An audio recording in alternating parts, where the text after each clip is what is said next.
سيئات أعمالنا من يهده الله فلا مضل له ومن يضلله فلا هادي له وأشهد أن لا إله إلا الله وحده لا شريك له وأشهد أن محمدا عبده ورسوله أما بعد فإن أصدق الحديث كتاب الله وخير الهدي هدي محمد صلى الله عليه وسلم وشر الأمور محدثاتها وكل محدثة بدعة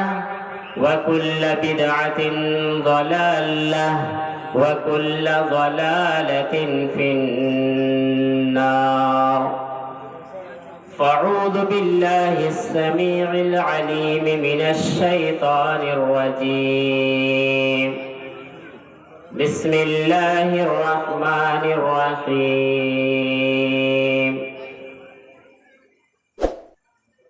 ولمن خاف مقام ربه جنتان.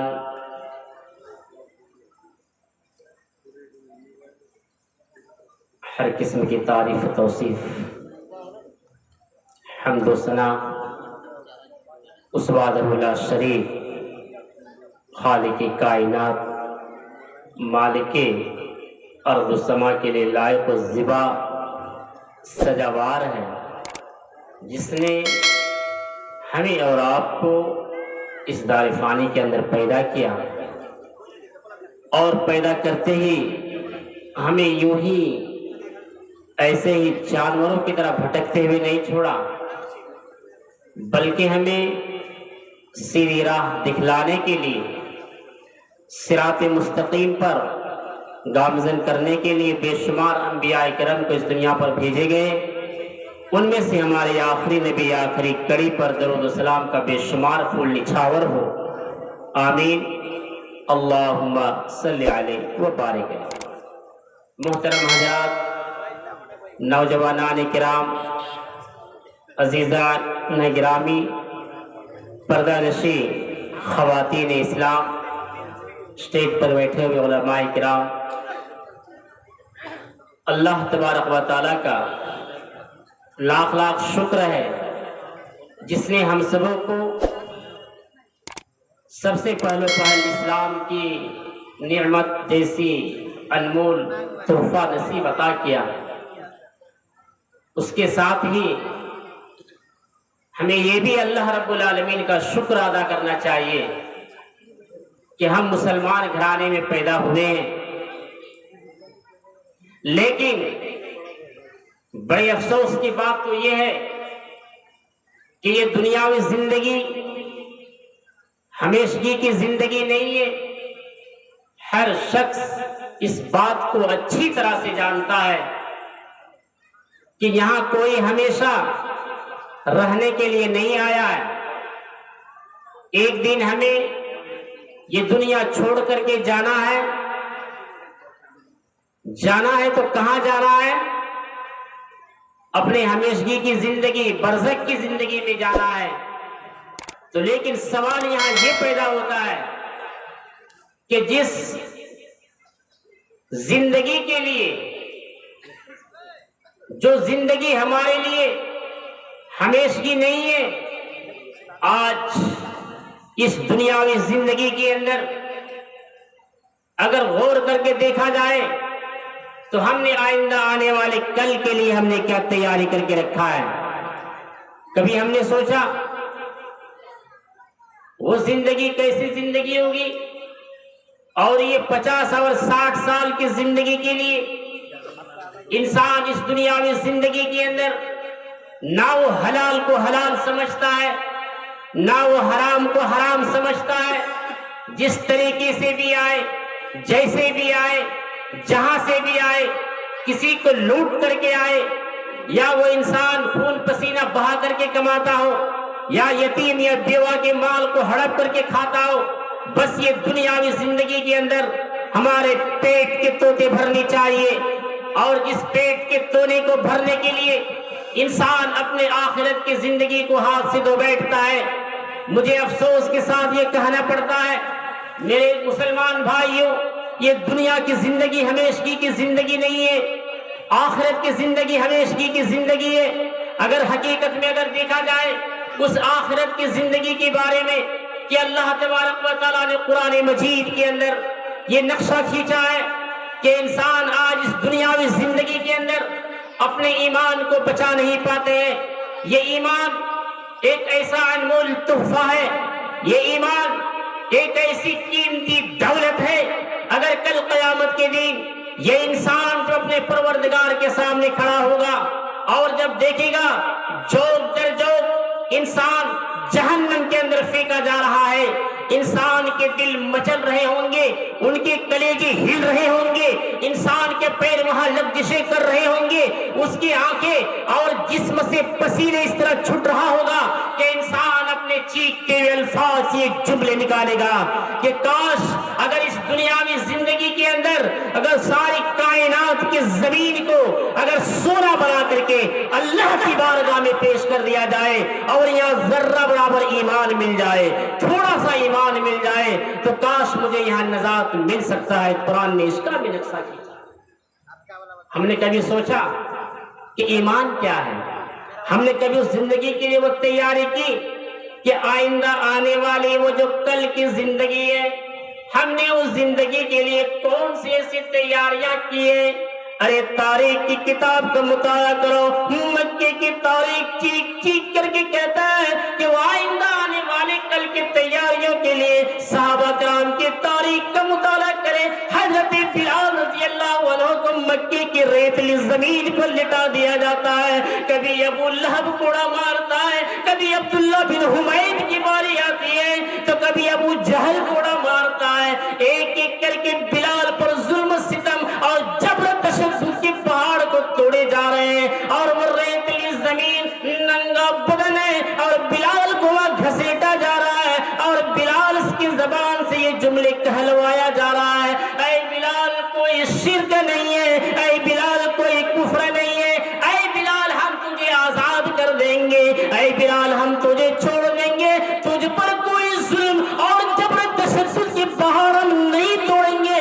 اے بلال صرف کاش کہ اپنے زبان کے ہونٹ تو اتنا ہلا دے، اپنے زبان کے جملے سے یہ الفاظ نکال دے اور تمہاری زبان کے الفاظ یہ صدا بلند ہو جائے کہ آج میں جس جگہ پر لیٹا ہوں یا کاش کہ ہمارے آخری نبی لیٹا ہوا ہوتا۔ اگر اے بلال تم یہ گوارا بھی نہیں کرتے تو دین اسلام جیسے الفاظ کو اپنے زبان سے لے آؤ کہ میں دین اسلام کے اندر میں نہیں ہوں، یہ الفاظ تمہاری زبان سے سننا چاہتا ہوں۔ اے دنیا کی کوئی جور مسلمانوں، بلال کی یہ تاریخ، بلال کی یہ جملے اور بلال کے الفاظ ہم جیسے بزدل مسلمانوں کے چہروں پر تھپڑ مارتا ہے کہ بلال کے کیا الفاظ اور کیا جملے بلال نے نکالے تھے۔ اے مکے کے لوگوں، ارے تو ایک جان کی بات کرتا ہے، اگر تم میرے جسم کو بوٹی بوٹی بھی کر دو گے، اگر میرے جسم کو چھلی چھلی بھی کر دو گے تو بلال کبھی یہ گوارا نہیں کرے گا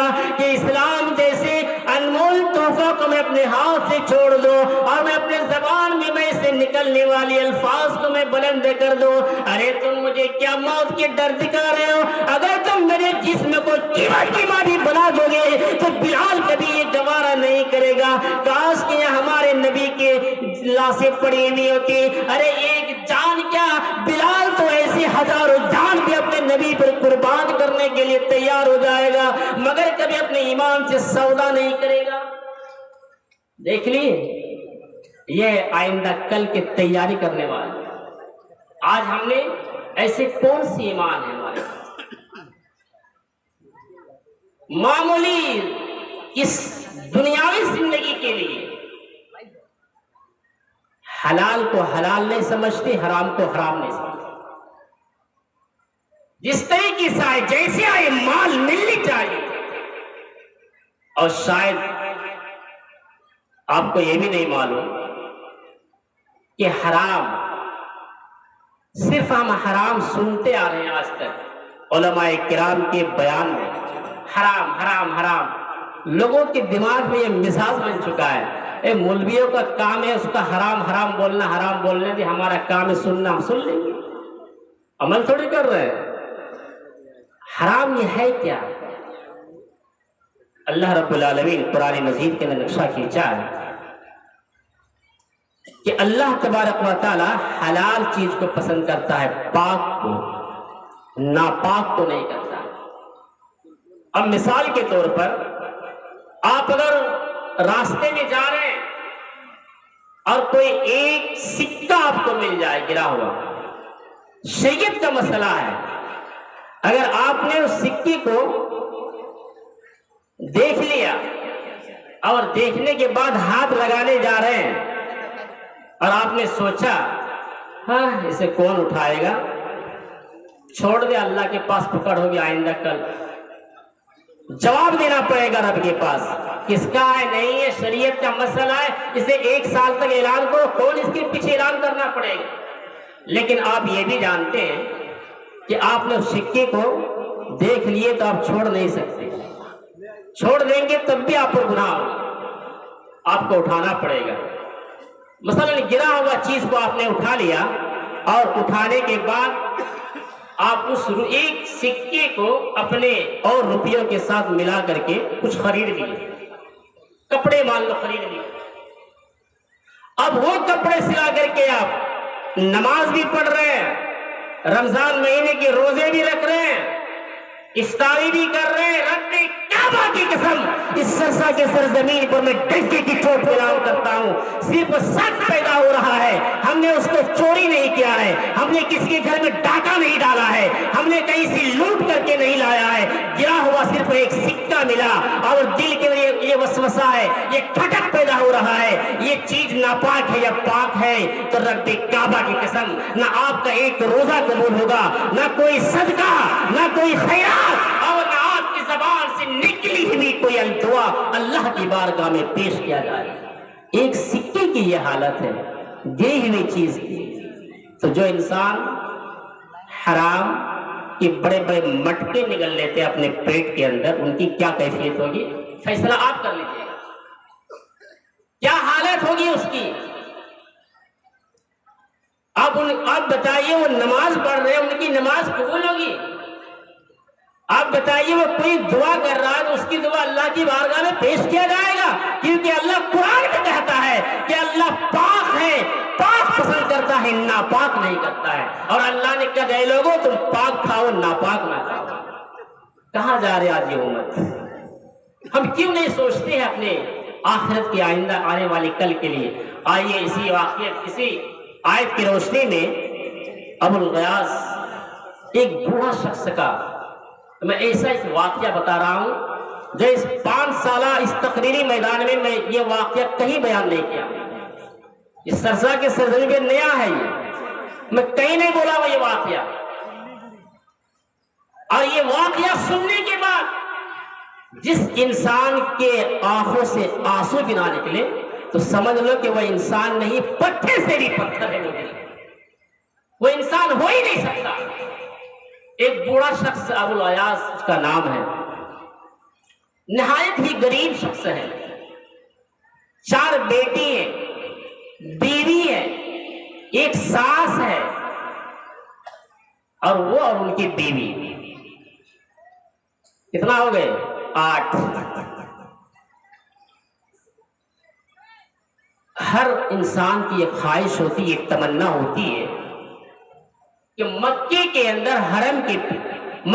حرم کے امام کے پیچھے کھڑے ہو کر کے نماز پڑھوں، ہر انسان کی خواہش ہوتی ہے۔ لیکن ابو الغیاث وہ بوڑھا تھا، کتنا سال؟ 85 سال کا۔ اب 85 سال کی جو عمر دراز ہوں گے، آپ اندازہ لگائیے وہ کس قدر کے ہوں گے، اور 3 یا 4 کلومیٹر کا فاصلہ ہے، وہ مکے کے اندر اس کو آنا پڑے گا نماز کے لیے۔ پورے مکہ کے اندر چلنے والے، طاقت رکھنے والے شخص امام کے پیچھے نماز پڑھ رہے ہیں، اس کی بھی آس مگر آ نہیں پا رہی۔ جب سحری کا وقت آتا ہے، وہ اپنے بیوی کو اٹھاتا کہ اے میری سریق حیا چل اٹھ جا، اب سیری کا انتظام کر۔ بیوی اٹھ جاتی ہے اور اٹھنے کے بعد وہ کہتی ہے اے میرے سرتاج،